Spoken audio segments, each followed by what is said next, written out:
This podcast is a member of the Place to Be Nation family. Visit us at placetobenation.com, the only place to be in your pop culture world. DC4U.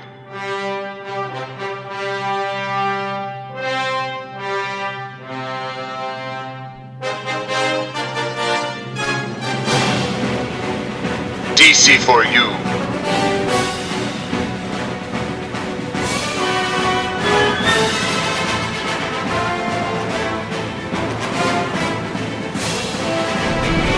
DC4U.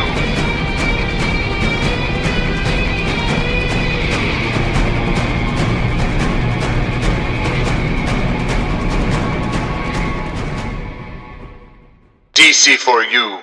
Todd, I don't know about you, but I can't think of many things worse than a bad case of swamp ass. You know, I didn't hear you there, but I'm going to say probably nothing is worse than a bad case of swamp ass. That is indeed what I said. That is, boy. Thanks for that visual, sir. Yep, it's bad out there in Louisiana. You know, pretty much every time of year, it's never not muggy, and you know, it's also amazing how the swamps of North Carolina look in no way like the swamps of Louisiana. Well, I guess I've never been to the swamps of North Carolina or a swamp in general, but so I didn't necessarily or the swamps. Spot the differences. Yeah, I kind of flipped that one. I was like, I should have said the swamps of Louisiana look in no way like the swamps of North Carolina. So this was filmed, this Swamp Thing pilot, in Louisiana, yes? No, it was actually filmed. Yeah. North Carolina, sorry. Yep, that's where all the big hullabaloo about this DC Universe Swamp Thing series blew up because of some tax rebates that allegedly Warner Brothers was going to get from the North Carolina state government, or like the city around in which it was filmed, and that didn't really happen so much because that's what this episode is all about. Episode 1 of DC Universe's Swamp Thing, which turned out to be a pretty expensive show. Yes, it was very expensive for 10 episodes. Yeah, it was like $80 million, something like that. So $8 million per episode, if you think about it that way, which is, boy, that's an awful lot for a streaming service. That is a lot of money to drop on a series that's, you know, on a streaming service. It's still very much in its infancy. Right. Like you don't. It's like your the subscriber numbers, according to DC co-publisher Jim Lee, are very good, and it's thriving. That's cool, but man, this series was being filmed before they had them numbers, so you can kind of see maybe why they were like, this is a pretty pricey show. I don't know if we can keep this going. So, I mean, what was it? They thought they had more money than they did, so they decided to make it as pretty and expensive as they could because they thought they were getting so much in taxes, et cetera, or tax credits and incentives. Well, you know, a leadership change also occurred during the process of making the series. The leadership of AT&T kind of took over Warner Brothers, and the folks that greenlit, there's a pun, this series probably promised a good bit more money than the new bosses were really comfortable with. So that's my estimation of probably how this all went down. And I think that they probably were willing to give that much money because this series is produced by one of the modern masters of horror himself, James Wan. James Wan, director of the Aquaman movie that I like very much and did very well. So you would expect that this would be equally successful. I think its quality is pretty darn good, wouldn't you say? I agree with that. Just watched recently the first episode of the show and was really taken aback by how much I liked it. I wasn't sure if it was necessarily going to be for me as I was going into it, but I was still excited to watch it because it's a Swamp Thing series, a live-action Swamp Thing series, something we haven't had since the 90s. And you know, your mileage will vary on that 90s series if you ever get a chance to see it. It is not on DC Universe as of this recording, but it wouldn't surprise me if maybe one day. But this series, though, this kicked off in a big bad way, setting a tone that I was immediately drawn to, and it's one that I think DC shows and movies often get criticized for being like too dark or gritty. But with a character like Swamp Thing, and given the setting and what they're basing the show off of, it fits really well. I couldn't imagine you really doing it successfully any other way.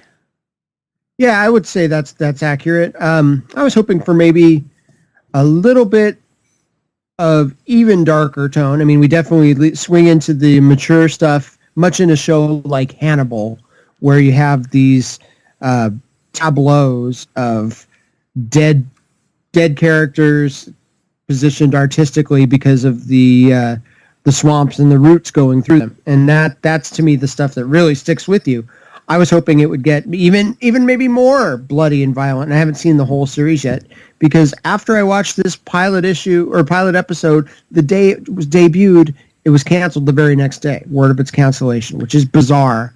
This was supposed to be a 12 episode, or 12 or 13, and they cut it to 10, and received some very angry tweets from one Virginia Madsen, who is in this character, or in this pilot, as the wife of the primary antagonist character. Yes. Yeah. Sunderland. Yeah, she is. I believe she was also in the Swamp Thing movie that Wes Craven did. Oh, wow. I think that because she has a tie to Swamp Thing that goes beyond this. Okay. And the timing on that was just awful. Just the absolute worst that I could imagine, for a series that, you're still going to put it out there. You spent so much money putting it together, even though you're not going to continue with it. You still want people to at least, spend some time watching it, but then you come out with a story right after that says, oh, well, sorry, kids, this is all you get.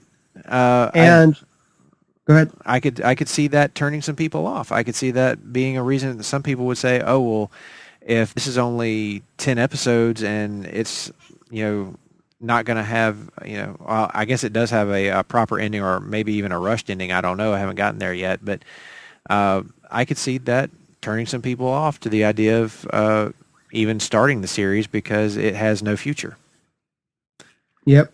And it's a real shame, because there's some good performances in this. Cinematography is obviously very good.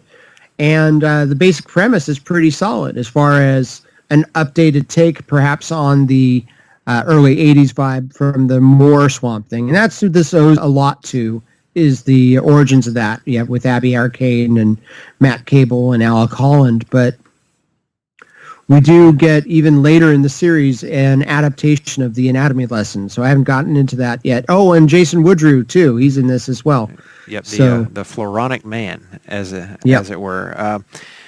I'm very much looking forward to getting to that, because that is, you can tell that this series is pulling real heavy from the Alan Moore Swamp Thing run. So it owes so much of its story to that era. So if you're familiar with the Alan Moore Swamp Thing, I think that you owe it to yourself to try this show out. But it was interesting starting this show up, because I watched the first episode of this with my girlfriend Elizabeth, and she was not real high on the idea of watching the show to begin with, and wasn't sure if she was going to like it. But by the end of the episode, it was like almost a complete turnaround. She was much more into it than I think she anticipated. She had gotten kind of emotionally attached to one of the main characters, I guess what we would say is the main character, Alec Holland. The best character, yeah. Yeah, and of course, most interesting. He takes 2 shotgun blasts to the chest at the end of the first episode, and gets blown up real good on a boat. Of course, anybody who knows the character of Swamp Thing knows that Alec Holland is himself going to become the elemental superhero, who is the title of the show. Although I believe it's I think it's Andy Bean that plays him in this first episode, and Yeah, Andy Bean is the guy that plays Alec Holland to begin with, but once the Swamp Thing creature makeup is on, it is no longer Andy Bean. It is a actor named Derek Mears, who is much bigger and looks like a pro wrestler or Kane. Yeah, he's got a little bit of that Kane-esque thing going on in his facial features, but it is now him in the Swamp Thing makeup. Which I got to tell you, man, I was not necessarily expecting them to give us fully realized Swamp Thing at the end of episode 1. Mm-hmm. But that makeup job they did was awesome. Yeah, it's pretty good. It doesn't seem cheap or obvious. It's very well done. Practical effects for the most part, I would think. This pilot is very effective, especially for people who might have never read a Swamp Thing comic but have preconceived notions of Swamp Thing. Oh, that's going to be goofy, cheesy schlock horror, right? And this is not. You get attached to the characters and the plot right away, and it's well done. It takes itself very seriously, but still has some funny moments too. And so I can see why Elizabeth, like my wife, Corey, really got into it and developed an attachment to the characters. And it's pretty shocking that he gets Ned Starked right at the end of this, unless you're a Swamp Thing aficionado or just somebody who's read more than a few comics in the day.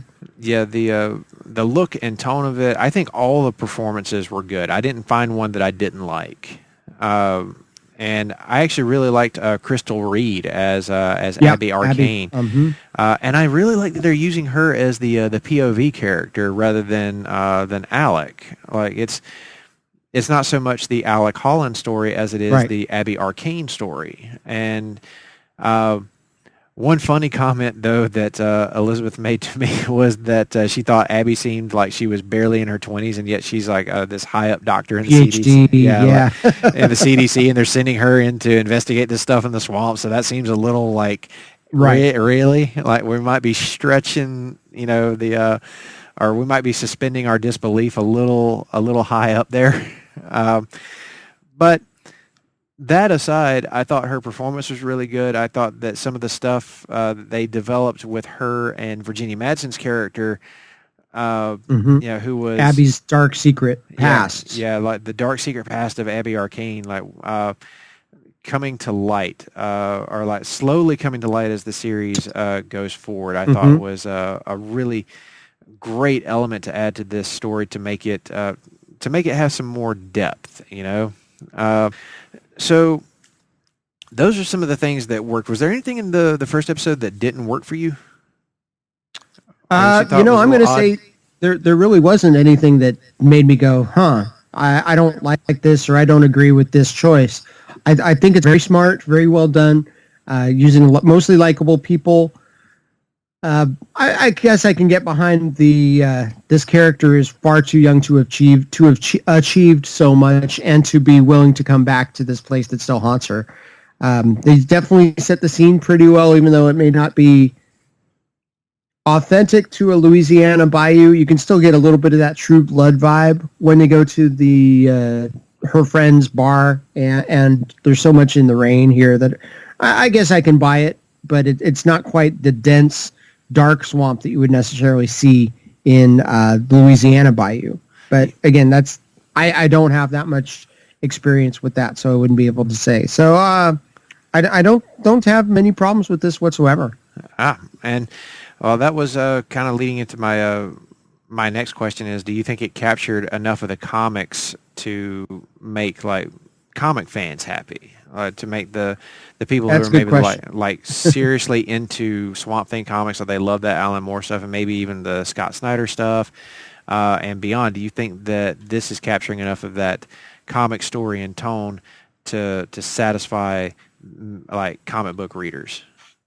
Yeah, that to me is a good question. Or a difficult question or challenging question. I think so much of our affection for early Swamp Thing is how groundbreaking and revolutionary it was, and all the places he went with it, literal places, going to Swamp Thing going all over the world via the green and doing different things. And to me, the best Swamp Thing tales, he's not necessarily the protagonist. It's an Abby story, kind of the horror between Abby and her uncle's character and her husband. And that in Swamp Thing, the comic, she's married, and that's a big part of her story. And here she's not.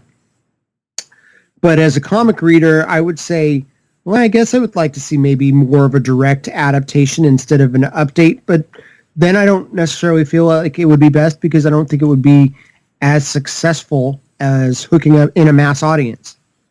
I agree with all of that. I think that it does change some things from the comics. Even some major things like Abby's marriage does not exist. The romance angle is there, but it's different from what we saw in the comics. And Abby in the comics has never met Alec Holland. Human Alec Holland. That's right. She's only ever known him as Swamp Thing. Yes. But in this television show, she meets Alec Holland, and kind of it's a meet cute way, as the kids say, but it's also kind of creepy because Alec Holland comes off as a little bit creepy to begin with. Andy Bean the very plays him first that scene, way. Yeah, it's like he's a little bit strange, but he grows on you, like a bad mold as the series goes forward, or as this episode goes forward anyway. I think that was probably the most shocking thing to me was that, oh God, is this the last we see of Andy Bean? He was actually pretty good at this. Another character who kind of came out of nowhere for me, I didn't realize he was in the series, was Will Patton playing Avery Sunderland. I was like, oh my God, it's that dude from, I think, Gone in 60 Seconds. Yeah. Well, I think of him as the coach from what's the movie I'm thinking? Was it Friday? Not Remember the Titans. It's the racially balanced one. I have to think about it for a second. It is Remember the Titans. Yeah, he's the coach from that. He was in that. He was in Armageddon and the Punisher. I believe the 2004 Punisher that's the one he was in. So it's really cool to see him pop up here. He does this. He's playing a prominent businessman in Marius, Louisiana, where this show takes place. Who, while publicly giving back to the community, is he's kind of determined to, take the powers of the swamp, or harness the power of the swamp for profits in the pharmaceutical area. That's his whole deal. He's kind of the boss hog of the town in his own way. Certainly a boss hog role would be a good way to say it, but he's more likable, I think. He's putting himself out as the savior of the town, or the benefactor of the town, and whereas he's really got sinister motives involved. He's kind of the unofficial mayor of the town, really. Like, he's not an elected official, but he might as well be, because there's a scene in episode 1 when the town doesn't seem to want to listen to the actual mayor at all. They are just having none of this stuff because there's what seems to be a plague spreading within the town. Like, kids are getting sick. People are straight up dying from this horrible disease that nobody can identify. And Patton's character is the only one who seems to be able to calm people down. They'll listen to him, but the mayor is just struggling. So that's that's also the backbone of this first episode, and I think it is going to wind up being the backbone of the series itself. Abby came back to town to investigate this budding epidemic that nobody can identify, and apparently it's going to. I think what they're hinting at is that it ties back to what Sunderland is doing in the swamp. Yes, and Alec Holland himself is also there investigating this very same thing.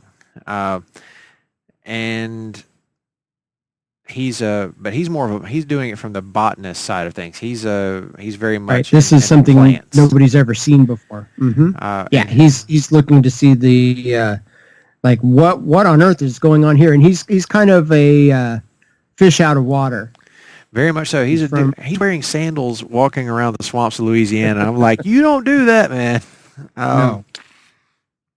You can tell he's not from around here. Yeah.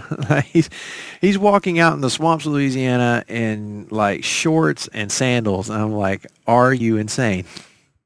They don't have mosquitoes and snakes where you come from? Yeah. Nope. So, paying no mind to that. Yeah, not just flip-flops, designer flip-flops. Good God, they were designer flip-flops, weren't they?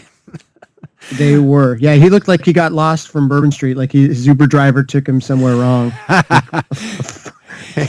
He showed up for a bachelor party. He wound up investigating plants in the swamp. He just kept walking down Bourbon Street thinking, oh, I'll just see what's all the way at the other end of it. Let's see. Did you know that Tuvok is in this? I don't know if you're a Star Trek guy, but Tuvok was in this as well. I did not. Yeah, he's one of the doctors investigating at the very beginning when we meet Alec. So he has a couple speaking roles, and every time we go back to the hospital, there he is. Tuvok from Voyager. Oh, wow. Lots of little connections to other like geek media going throughout this series. Because Kevin Durand plays the Floronic Man. And Woodrow, yeah. Of course, he was famously Blob in X-Men Origins Wolverine. So there you go. What else is he? He was on Lost. He's done other stuff too. But he's always going to be Blob to me, unfortunately. Yeah, unfortunately for him. That's fortunate for us. Like, well, all for funny, Logan. Yeah. I hope he brought his boxing gloves. Oh God. Oh, that's fortunately. I don't think he blows up to be like 5 times his regular size for this show. I haven't quite got to his main episodes, like the main arc for him in the series. Mm-hmm. But after watching this first episode, I think Elizabeth and I both had the same feelings on it. We want to watch more of this. It was absolutely intriguing enough to make you want to keep going. What did you think about some grosser aspects of the show? Because that was one of the things that the show very much advertised in its trailers that it was going for. They were like, well, this is not necessarily going to be for the squeamish at times. Right. And in fact, one scene in this episode, in this first episode, when they've got a dead body in the morgue, and the autopsy scene, and the plants come out from inside this dude, like his intestines have turned into spreading roots that pull the body apart, yet still use part of it almost in a puppet-like way, which is kind of freaky. It is extremely effective, and I will say that I was talking earlier how it reminded me a bit of Hannibal, but with living things, not just this beautiful crime scene that you would see in Hannibal, the TV series by Brian Fuller, but this was with this living tissue coming out of the dead body, who's making this disgusting face. It's extremely effective. Probably the best scene in the show to me was done extremely well. Even the part where they find the body in general has this, and I'd like to. I would say that if you can't handle that, there's probably going to be more of that coming up. So just be careful. But that's what this is. That makes it a true horror pick for our show. Absolutely. This show does have those really like scary elements going on with it, because before there's even a swamp thing going on at all, jump scares, the swamp does seem to be a living thing that defends itself against intruders. And one poor bastard finds himself in the opening scene of episode 1, finds himself impaled on a tree that just grows out of the swamp in rapid succession. And it's pretty graphic. I was like, they're not pulling punches with this show. Like, they set the tone very early on. They're like, we want you to understand that this gonna get gross at times. And if you're not in for that, then this might not be the show for you. But even though they do that, I still felt like the show's primary focus is on character. Like it is very much a character drama, and that's what they want you to spend most of your time focused on. And the like grosser side of the show is more of a feature than like the main point, if that makes any sense. Yeah, I mean, you definitely have a interesting story with a corporate villain type thing and a mysterious substance. Not entirely unlike what we have in Cloak and Dagger, if you've seen that series. Absolutely love that show. But with the feature of the unique swamp effects, I guess I'll call it, the swamp aspect, the living green aspect. But the stars of the show, or the reasons people are going to get hooked, are because the characters are well done, multi-dimensional, and likable for the most part when they're supposed to be likable. And even Virginia Madsen's character, Mrs. Sunderland, is not necessarily just a pure shrew. She has a reason to be upset at Abby coming back to town. So each of the characters is fully drawn. It has another thing that Elizabeth called out on this show was that she said it has kind of a Stranger Things vibe to it. Just in the way that some of the characters are presented, and the way that you have these multiple story arcs going on at once, and how it's got that horror aspect to it, but it also gives you like just the strong like connections to your lead characters. And in that, yeah, I can see it. I mean, not to say that it has like young like kid characters that you focus in on, and it doesn't do that. But after she said that, I kind of was like, yeah, it does have a little bit of a slight Stranger Things twist to it. Not so much a like full vibe, but I can kind of see it now.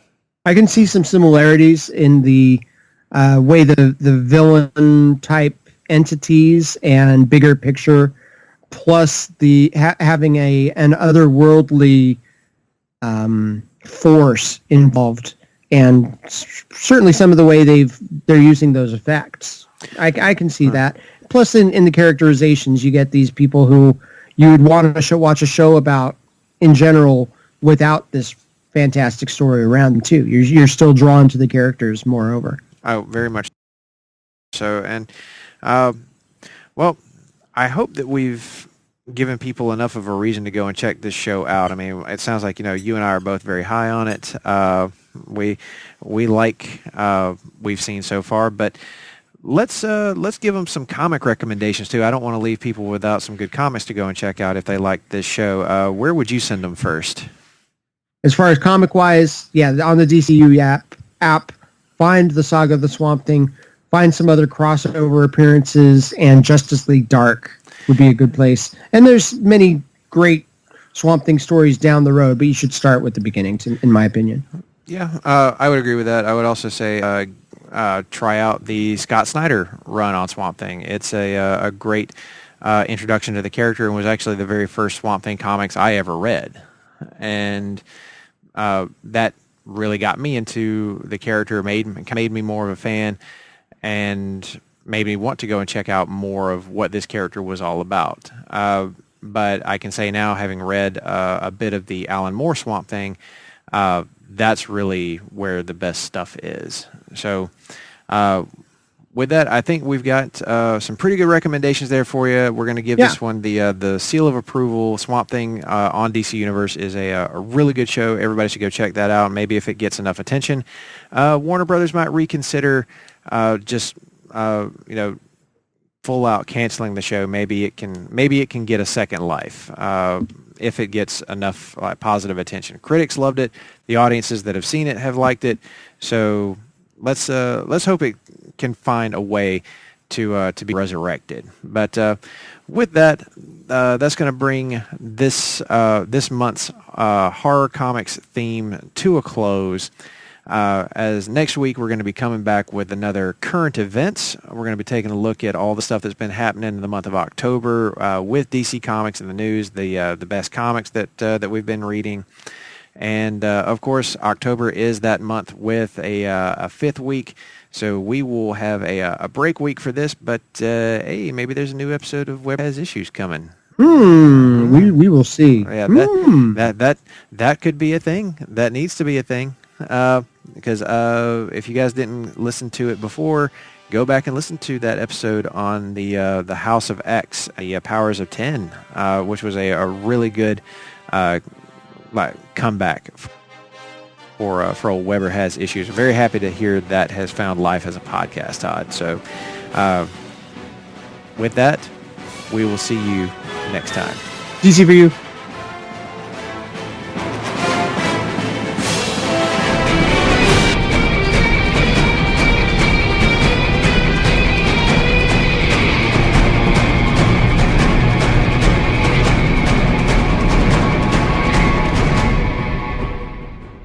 DC4U. Promotional consideration paid for by the following. Place to Be Nations, JT Rosero and Chad Campbell here. We want to let you know that we have over 24 podcasts available on iTunes, Stitcher, Google Play, and PlaceToBeNation.com. We now offer them to you on two great feeds. On the Place to Be Nation Wrestling feed, we dive into topics running the gamut from today's WWE to the glory days of yesteryear and the ins and outs of the territory days. In addition to our full-length shows, we also deliver to you special pod blasts on topics old and new. The Place to Be Nation Pop feed is a veritable treasure trove of great content, offering tremendous shows covering the land of movies, television, life, comics, and sports, brought to you by the most knowledgeable and insightful folks in the podcast world. You can find all these great shows, plus archives of our past podcasts from over the past 8 years as well by subscribing to both feeds on iTunes. And while you're there, be sure to rate and leave feedback as well.